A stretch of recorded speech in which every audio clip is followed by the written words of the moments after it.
ভাই আমাদের জন্য চা করে নিজে একটা কিলো নিয়ে এসেছি ভাই। দে না, ওই তো খাওয়া শুরু করনি কেন? খাও, এটা খাও। ওইটা খাবো। আরে দুটোই একই জিনিস, খাও না। তো একই জিনিস তো লোকানোর কি আছে? না, এটা আমি দেবো না। কেন ওটা কি আছে? দেবো না, আমি দেখলেই তুমি খেতে দেবে। কেন খেতে দেবো না? তুইও খাবি আমিও খাবো। নে না, দেখেছিস?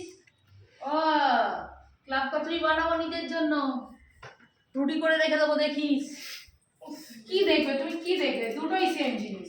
এ বাবা, মুড়িটা গরম করতে গিয়ে পুড়িয়ে ফেলেছে, আমাদেরকে ভালো মুড়ি নিয়ে দিয়েছে, নিজে পোড়া মুড়ি খাচ্ছে।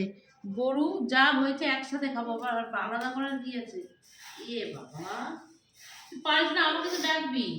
এইটা কি সুন্দর হয়ে গেছে। মিশিয়ে দে, যা খাবো আরে না। একসাথে, যা হবে একসাথে। চলো, আমাদের সকালটা শুরু হলো। বিস্কিট আছে, কিন্তু কালকে কি করেছিলাম আমি, একটু মুড়ি ভেজে দিয়েছিলাম। ওই এসে গেছে আমাদের এখানে ফেরিওয়ালা, গান বাজাতে বাজাতে। মুড়ি ভেজে দিয়েছিলাম, বাদাম দিয়ে একটু শুকনো লঙ্কা তেলের মধ্যে ফেলে মুড়িটাকে গরম করাতে ভেজে দিয়েছিলাম। ওই চপ করে আমার ছোটো ছেলে আগে করতে গেছে, পুড়িয়ে দিয়েছে। আপাতত এটাই খাই, ছেলেটা আমার করে নিয়ে এসছে। বস আয় বাবা, নয়